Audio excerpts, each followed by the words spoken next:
Olá, pessoal, tudo bem?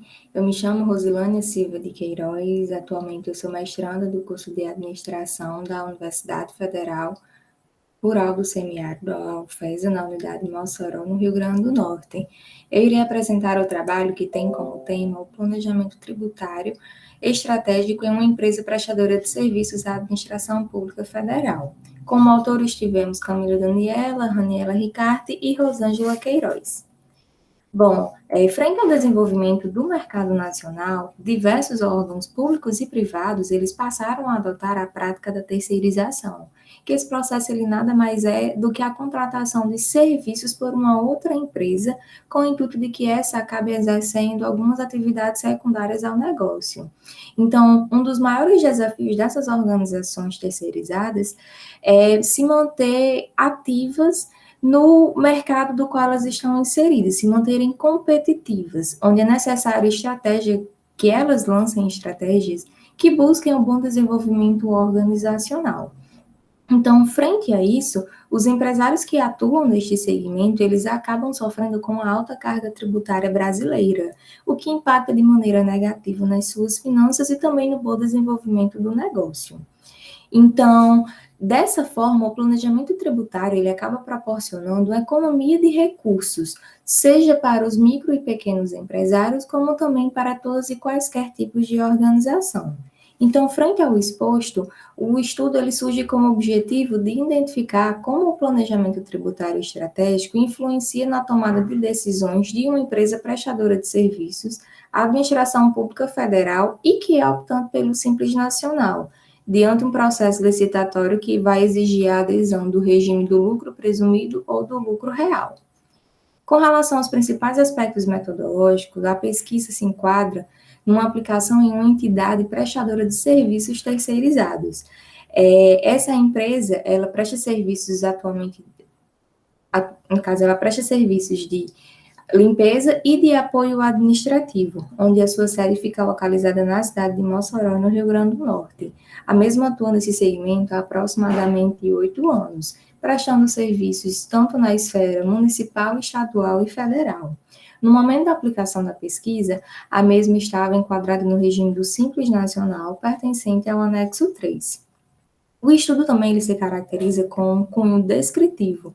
Descritivo porque ele vai buscar, de uma maneira geral, ordenar e registrar os fatos, os dados, sem interferir neles. E documental porque será analisado as informações, as demonstrações contábeis, como também o próprio edital do processo licitatório.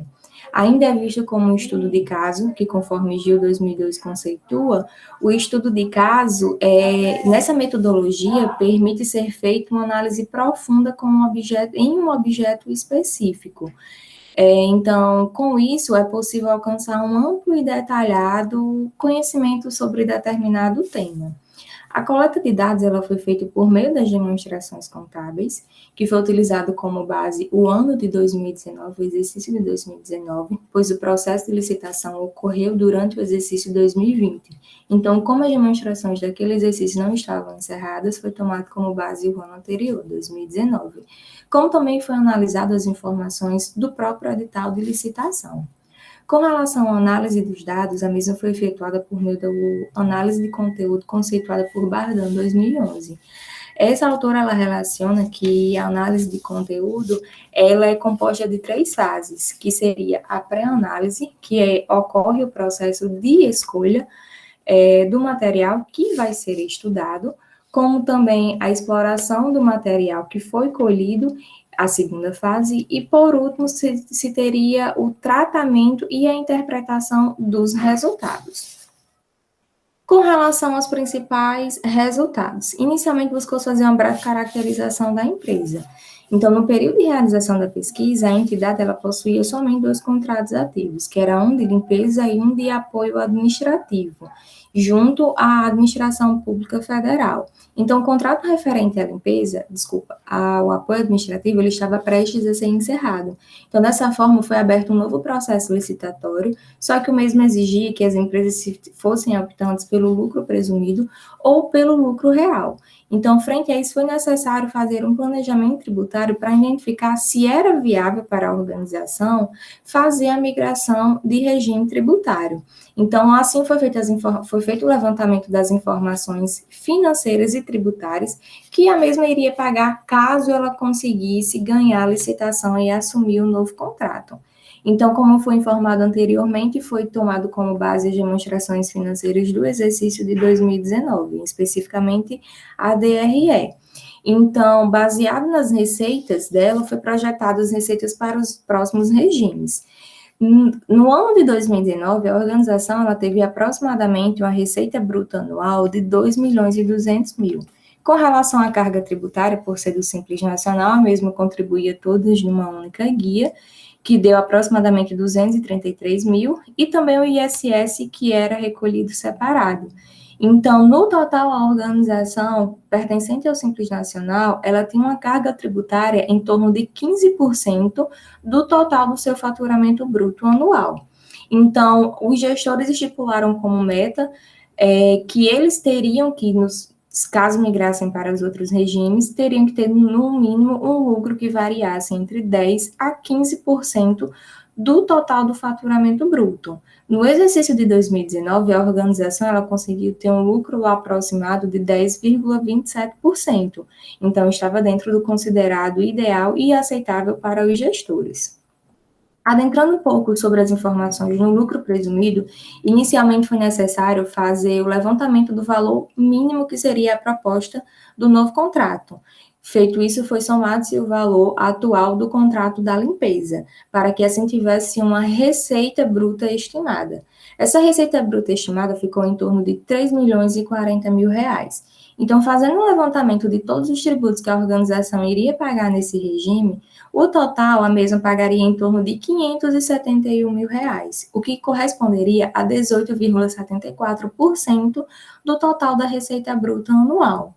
Com relação ao lucro, o mesmo não ficou dentro dos parâmetros desejados pela organização, pois eu mesmo só conseguiria alcançar um lucro de aproximadamente 49 mil reais, o que representava apenas 1,64% do total da receita bruta, ficando abaixo do considerado aceitável. Da mesma forma, no lucro real, foi feito o levantamento do valor do contrato estimável para o novo apoio administrativo e somou-se com o valor atual do contrato da limpeza. Esse montante ele deu em torno de 3 milhões e 5 mil reais de receita estimável. Com relação aos tributos que a organização pagaria nesse regime, o mesmo ficou no montante aproximado de 466 mil reais. Esse montante ele equivaleria a aproximadamente 15% do total da receita bruta da organização. Já com relação ao lucro líquido, ficaria um pouco maior comparado com o regime do lucro presumido. A organização ela teria aproximadamente 108 mil reais de lucro, o que daria ali em torno de 3,61% do total do faturamento da organização. Então, frente ao exposto, foi perceptível que o regime menos oneroso seria o lucro real, entre o lucro real e o presumido. Porém, ainda assim, ele não alcançaria o lucro esperado pela empresa, justamente por ficar dentro daquele padrão considerado ideal, que seria um lucro, a margem de lucro em torno de 10% a 15%. Então, dessa forma, é possível perceber que o objetivo da pesquisa foi alcançado, porque foi identificado que não haveria a viabilidade para a migração do regime tributário da empresa, o que, consequentemente, a mesma impediria que ela participasse do processo de licitação, porque ela iria pagar um quantitativo maior de tributos e teria uma grande redução na sua margem de lucros. Com relação às limitações da pesquisa, tem-se o fato de ter sido aplicado somente baseado nas informações financeiras somente do exercício de 2019. E como sugestões para futuros estudos, tem-se a ampliação da amostra para outras entidades que pertencem ao segmento da prestação de serviços terceirizados, contribuindo para que elas possam identificar a viabilidade ou não de participar de certos processos licitatórios. Então, essas foram as referências mencionadas durante a apresentação e obrigada pela atenção.